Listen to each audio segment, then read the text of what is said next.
对许多人而言，咖啡早已不是单纯的饮料，而是每天的精神开关。从起床、提神、上班专注到饭后休闲，我们生命中的许多时刻都有咖啡的相伴。咖啡香醇的味道和提神的魔力令人着迷。然而，爱喝咖啡的朋友请注意，并非所有咖啡都对您有益。有3种咖啡暗藏健康陷阱，专家强烈建议您最好别喝。为什么呢？今天就让我们从咖啡的历史和科学出发，深入探索这3种咖啡背后的秘密，以及如何避开这些雷区，聪明享受咖啡的好。首先强调一下，咖啡本身其实有不少好处。适量饮用纯黑咖啡不但可以提神醒脑，咖啡豆还富含抗氧化物质。例如，咖啡中的绿原酸是一种主要的抗氧化多酚，可以帮助捕捉体内过多的自由基，减少细胞老化和发炎的风险。大量研究显示，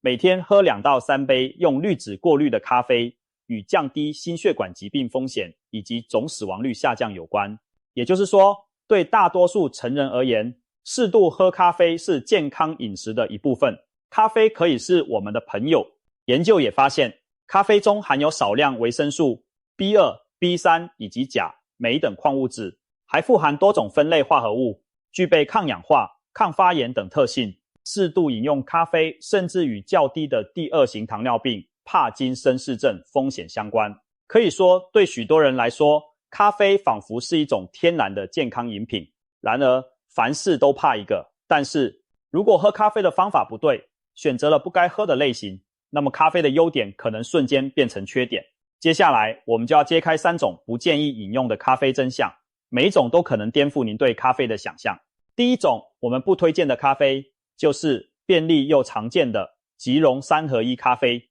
很多人习惯一到早晨或下午就泡一包3合1咖啡，撕开小袋子，倒入热水，几秒钟就有一杯香甜的奶咖啡，方便又满足。看似完美的3合1咖啡，其实根本不是真正的咖啡，而且非常不健康。让我们拆解一下3合1咖啡的成分清单。包装背后通常写着咖啡粉、植脂末和砂糖。咖啡粉往往不到内容物的2成，其余8成以上是糖和植脂末。植脂末也就是俗称咖啡伴侣或奶精，它的主要成分是一系列人工添加物，包括氢化植物油、葡萄糖浆、酪蛋白、人工香料含食用色素等等。光看这串原料名就知道跟咖啡豆几乎扯不上关系，也没有什么营养可言。我们特别要关注的是植脂末中的氢化植物油。食品工厂透过高温高压将液态植物油部分氢化，让油脂改变结构，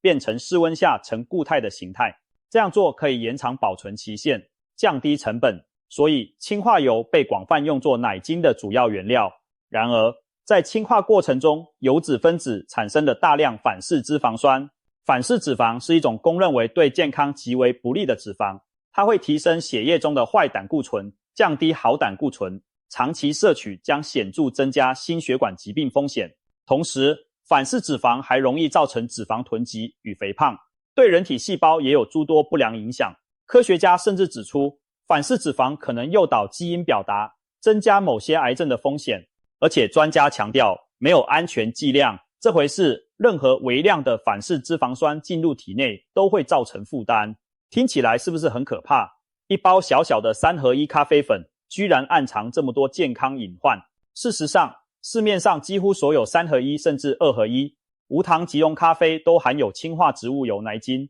只不过有些厂商会用不同名称来掩人耳目。例如，配料标示如果出现氢化植物油、植物奶油、精炼奶油、代可可脂、人造奶油等字眼，其实都是反式脂肪酸的伪装名称。稍不注意，消费者就可能在不知不觉中喝下大量反式脂肪。一杯3合1咖啡中的反式脂肪含量或许不足以立即让您倒下，但长期每天1杯甚至几杯，这些反式脂肪就会在体内日积月累地伤害心脏和血管。除了反式脂肪，3合1咖啡含有的糖分含热量也远超您的想象。一般一包20克左右的3合1咖啡粉，其中有12到16克是碳水化合物，大部分来自添加的糖。换句话说，一杯3合1含糖量几乎和一罐可乐不相上下。即使标榜无添加蔗糖的2合1咖啡没加糖，但奶精本身也含有固态糖浆等碳水化合物，所以总糖含量依然惊人。有营养专家计算，3合1和2合1咖啡的脂肪热量比例几乎全都超过 30%， 这条高脂肪红线，甚至有些无糖2合1咖啡的脂肪热量比例高达 50% 以上。以热量来说，一包典型的3合1咖啡含有约60到120大卡，而这些热量几乎全来自糖和脂肪。如果每天无形中喝下几包，等于额外增加不少隐藏热量。更不用说许多连锁咖啡店贩售的调味咖啡，例如香草、拿铁、摩卡等饮品，一大杯热量动辄300-400大卡，相当于一份高热量甜点。长期如此而缺乏运动消耗，体重上升，血脂飙高就不奇怪了。更让人意想不到的是，速溶咖啡在制造过程中还可能产生一些有害化学物质，比如说咖啡烘焙和萃取的高温流程会生成丙烯酰胺这种副产物。丙烯酰胺被国际癌症研究机构列为2A 类，可能致癌物质，对人类具有潜在致癌风险。研究发现，即溶咖啡的丙烯酰胺含量往往是现煮咖啡的2倍以上。这是因为速溶咖啡在制造时常用深度烘焙豆，且经过高温喷雾干燥处理，产生了较多的丙烯酰胺。虽然单杯咖啡中的丙烯酰胺剂量不足以明确致癌，但长年累月每天喝下多杯速溶咖啡，这种物质可能会在体内逐渐累积，提高潜在风险。2025年更传出一项震惊业界的研究结果，一项国际大型研究分析了超过50万人的资料，发现长期饮用价格低廉的即溶咖啡与老年黄斑部病变高发率有关，风险提高将近7倍。黄斑部病变会导致中心视力严重受损，甚至失明。研究者推测，这可能与即溶咖啡制成中产生的丙烯酰胺或其他氧化产物有关，长期大量摄取损伤了视网膜细胞。不过他们也强调，目前只是相关性发现，还缺乏直接证据证明速溶咖啡一定导致眼睛退化。但这无疑为爱好速溶咖啡的人敲响了警钟，提醒我们每天喝即溶咖啡尽可能在不知不觉中影响视力健康。听了这么多，您也许开始重新审视手中的3合1咖啡了。总结来说，3合1即溶咖啡几乎可称为伪咖啡，它使用最廉价低劣的咖啡豆原料，多是一些瑕疵豆、碎豆磨成的粉，经过高温加工失去原有的营养与风味，再加入大量糖和反式脂肪调和滋味。您喝下这杯东西，提神效果来自少量咖啡因，但同时也吞下了对健康不利的油脂和糖分。长期以这种速溶咖啡取代纯咖啡，不但得不到咖啡原有的抗氧化好处，反而可能因为摄入过多反式脂肪与糖分，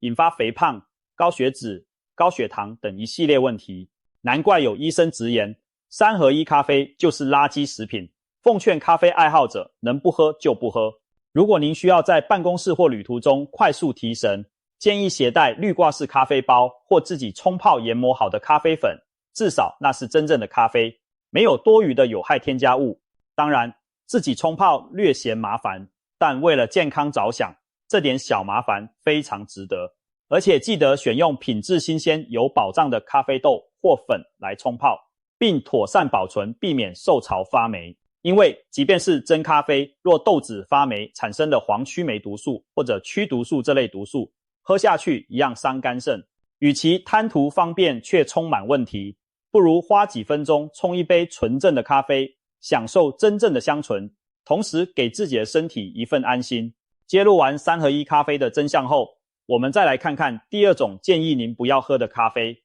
它就是近年爆红，号称香醇顺口的马来西亚白咖啡。很多人或许都有所耳闻，白咖啡在华人市场非常流行，许多东南亚进口品牌，比如旧街厂、怡宝、机器等等，价格低廉，香甜醇厚。不少咖啡馆也推出所谓白咖啡饮品，一时间白咖啡仿佛成了咖啡中的新星。它常被形容为比较不苦不酸，比较温和不上火，似乎比传统咖啡更适合亚洲人口味。那么白咖啡到底是什么？真的比较健康吗？真相可能出乎意料。其实白咖啡这名字跟咖啡加不加奶无关，而是指咖啡豆的特殊烘焙方式。相传在19世纪末的马来西亚怡保，有一位华人矿工别出心裁，用少量植物黄油，也就是以氢化植物油制成的奶油，加砂糖反复炒咖啡豆。这样炒出来的咖啡豆颜色比一般深度烘焙浅，冲泡出的咖啡夹带着油糖的香气，喝起来甘醇顺口，没有一般黑咖啡的强烈苦涩。由于豆子炒好后色泽较淡，当地人便称之为白咖啡。相对地，传统不加油糖烘焙的咖啡豆就被称为黑咖啡。以当时的条件，咖啡豆多是本地种植的罗布斯塔种，这种豆苦味和涩味很重，咖啡因含量也高，用传统方式烘焙冲煮，口感并不好。因而智慧的先民才想到用廉价的人造奶油，也就是以氢化植物油制成的奶油，加上砂糖反复翻炒，让咖啡豆吸附油脂与焦糖，借此掩盖不良风味，增加香甜浓度。可以说，白咖啡从诞生的那一刻起，就带着重口味补强的基因咖啡因更高，糖分和脂肪也更高。传统手工炒制的白咖啡豆本身就已经残留大量糖与油，而现代市售的即溶白咖啡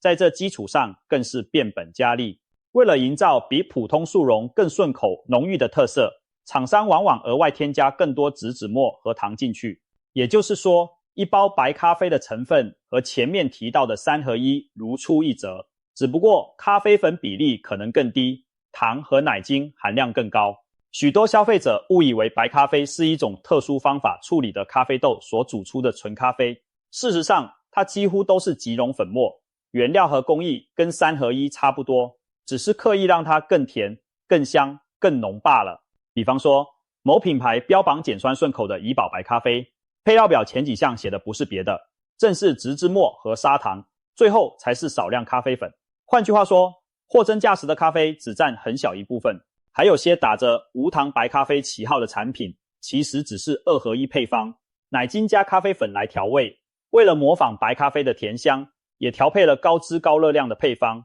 换句话说，白咖啡无非就是穿了高级马甲的3合1而已，口味调得越香浓醇厚，其中加的糖和氢化油就越多，对健康的威胁也就越大。有些朋友可能会问，白咖啡不是号称不上火吗？在一些宣传中，白咖啡因为烘焙程度浅，被描述为更温和，不像深烘焙咖啡那样燥热刺激，好像特别适合怕酸苦的人。事实上，上火只是民间形容，并没有科学依据。咖啡喝了会不会让人觉得燥热，主要取决于咖啡因含量和个人体质，而不是烘焙深浅。白咖啡因为大量使用罗布斯塔豆，本身咖啡因就比一般咖啡高一截，加上即溶白咖啡冲泡分量通常也比较大，一包可能做成大杯300-400毫升的饮品。因此您喝下一杯白咖啡，实际摄入的咖啡因很可能不亚于一杯普通美式咖啡。至于口感上的顺滑不苦，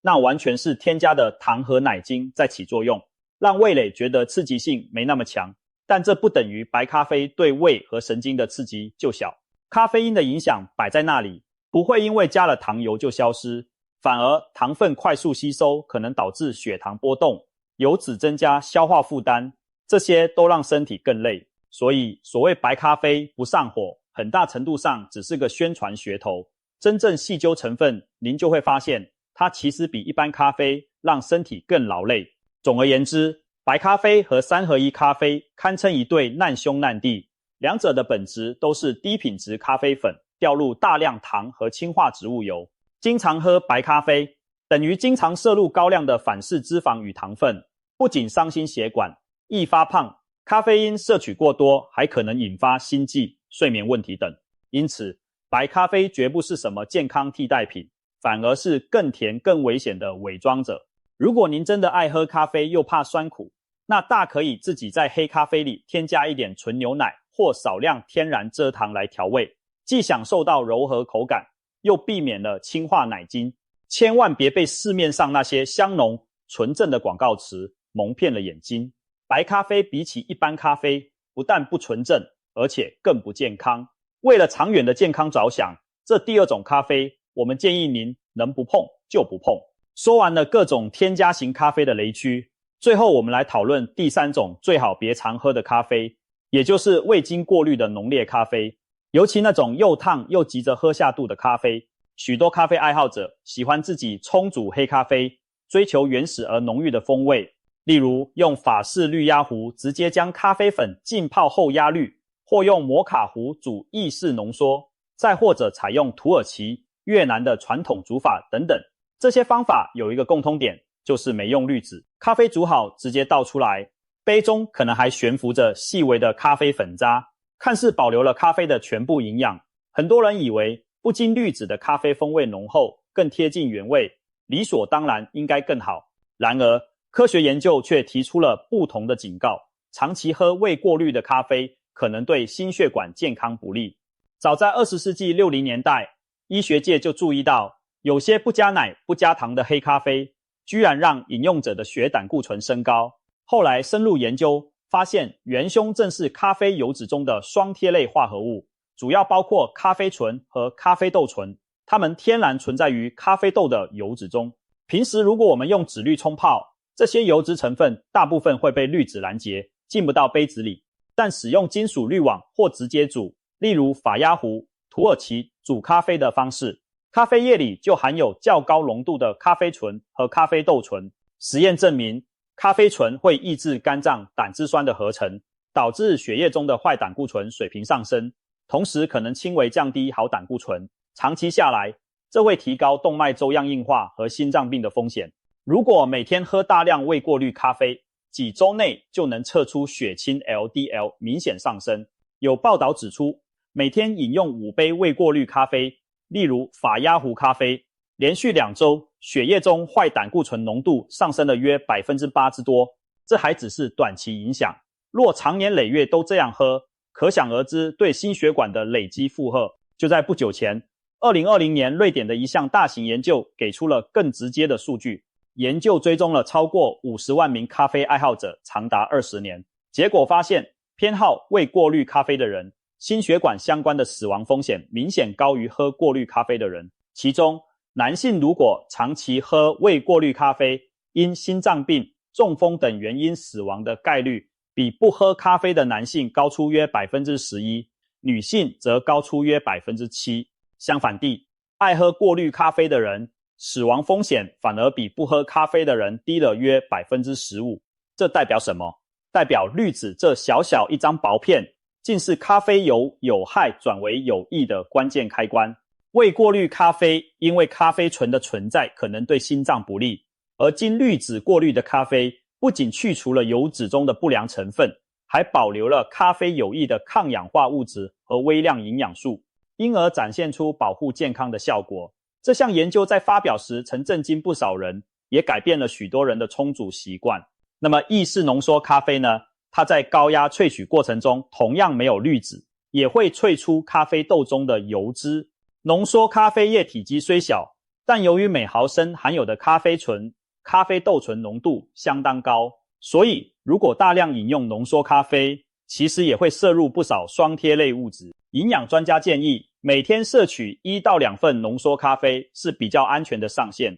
再多就恐怕不妥。此外，值得一提的是，现代许多花式咖啡饮品，例如拿铁、大杯美式，往往含有相当于2份甚至更多份浓缩的咖啡量。喝这么一杯等于摄入数倍的咖啡醇，对胆固醇的影响也会被放大。所以咖啡爱好者千万别忽视这个细节。不论用何种方式煮咖啡，过滤永远是一个值得考虑的步骤。如果您平常爱用法压壶，建议改用滤纸手冲或滴漏咖啡机。如果一时割舍不下法压壶的方便，也可以折中一下，煮好之后用滤纸将咖啡过滤一下，滤去表面的油滴再喝。这样虽然少了些怀旧风味，却能大大降低胆固醇升高的隐患，何乐而不为呢？讨论完咖啡本身的成分问题，还有一个容易被忽视却至关重要的因素，咖啡的饮用温度。很多人喝咖啡讲究一个烫字，觉得趁热喝才过瘾，但医生严厉警告，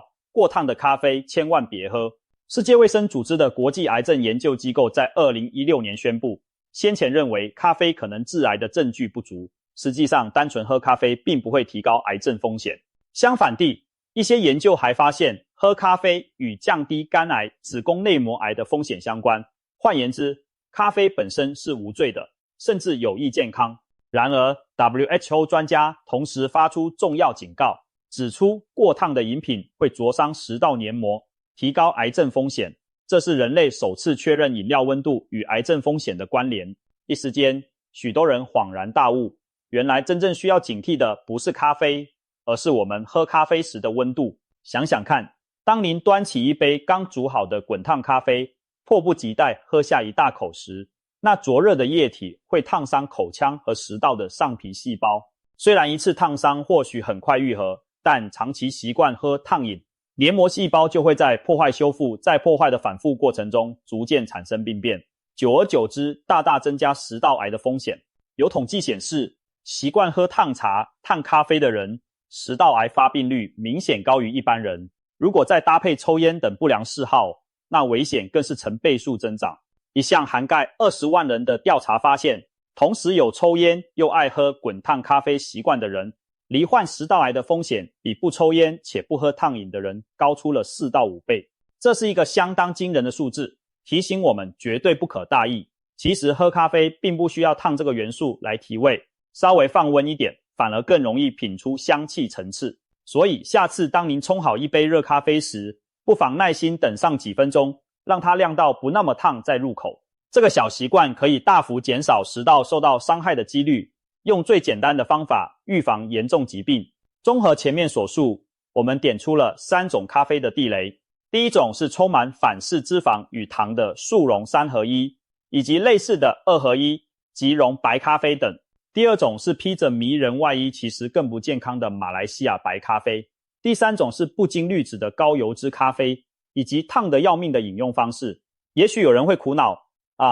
我平常喝的不就是这些吗？那以后咖啡还能喝吗？别误会，我们并不是要妖魔化咖啡，而是希望大家避开错误的喝法。咖啡本身依然是世界上最迷人的饮料之一，只要我们掌握正确的选择与饮用技巧，就能趋利避害，享受咖啡带来的香醇与活力。最后，我们也为各位爱咖啡又爱健康的朋友整理了几条健康喝咖啡的小建议，供参考。尽量选择纯咖啡，也就是用新鲜咖啡豆萃取，不加任何添加物的黑咖啡，例如滤纸手冲、美式滴漏。这类咖啡能提供咖啡的大部分营养和抗氧化物，而且没有奶精和糖带来的额外负担。如果觉得单喝黑咖啡太苦太单调，可以适当加入少量纯牛奶变成拿铁，或加一点点天然甜味剂调味，但千万别依赖3合1那样的大量糖和人工奶精来调和咖啡。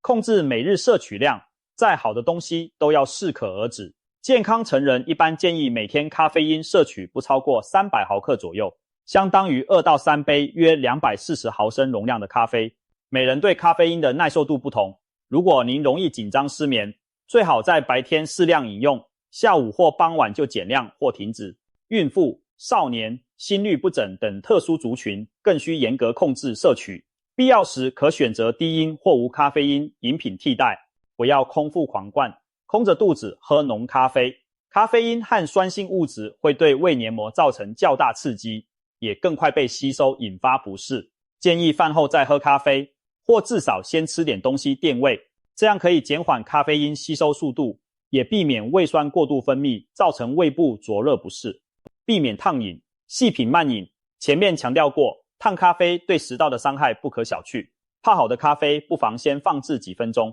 别一入口就烫得难耐。另外，喝咖啡时尽量小口啜饮，而非牛饮猛灌，让口腔和食道有时间适应温度，也能更充分地感受咖啡风味。细细品味一杯咖啡，不只是味觉的享受，更是对身体的善待。善用滤纸与安全器具，养成使用纸滤网冲泡咖啡的习惯。即使使用家用咖啡机或摩卡壶，也可以考虑在出液时再套一层滤纸，有效拦截咖啡油脂。此外，注意您的冲泡器具有没有塑胶部件，直接接触高温。最近有专家指出，有些单杯咖啡胶囊机在冲煮时会释出塑胶微粒，有些市售挂耳式滤泡包的塑胶支架在高温下也可能溶出塑化剂。因此，选购可信赖的咖啡器具与耗材非常重要。外出买咖啡时，您也可以留意店家使用的杯盖、搅拌棒等是否耐热无毒，避免不必要的有害物质溶出混入您的咖啡中，避免与某些药物和营养补充品同时饮用。咖啡因会影响身体对部分营养的吸收，例如减少铁质、钙质在肠道的吸收率。如果您正在服用补铁剂、钙片或多种维生素，最好与喝咖啡错开1小时以上。另外，咖啡因也可能干扰某些药物，如镇定剂、抗抑郁药等的作用，降低药效或加重副作用。因此，服药期间请咨询医师关于饮用咖啡的时机，必要时选择温开水替代。因人制宜，量力而行，并非每个人都适合无限制的喝咖啡。像高血压、心律不整、焦虑失眠等患者，以及孕妇、青少年等族群，对咖啡因的耐受度较低或有特殊风险，应遵照医嘱适量，甚至避免饮用。身体有特殊状况时，也要评估咖啡的影响。例如胃溃疡或肠躁症发作时，咖啡因可能刺激胃酸分泌或肠蠕动，加重不适。总之，请根据自己的健康条件调整咖啡饮用的种类和分量。在知晓这些道理之后，希望各位咖啡爱好者能以更健康的方式拥抱咖啡。咖啡可以是好友，也可能变成敌人，一切取决于我们的选择。当您避开了上述那些陷阱咖啡，挑选品质优良的咖啡豆，并掌握正确的饮用方式，咖啡带给您的将是满满的愉悦和益处。我们每天清晨征服瞌睡，午后享受片刻的悠闲时光，咖啡香伴随我们度过无数美好时刻。现在，您已经知道该避免哪些咖啡地雷，相信在未来的日子里，您可以既品尝到咖啡的美妙滋味，又守护自己的健康。让我们举起手中的咖啡杯，为美好而理智的咖啡生活干杯。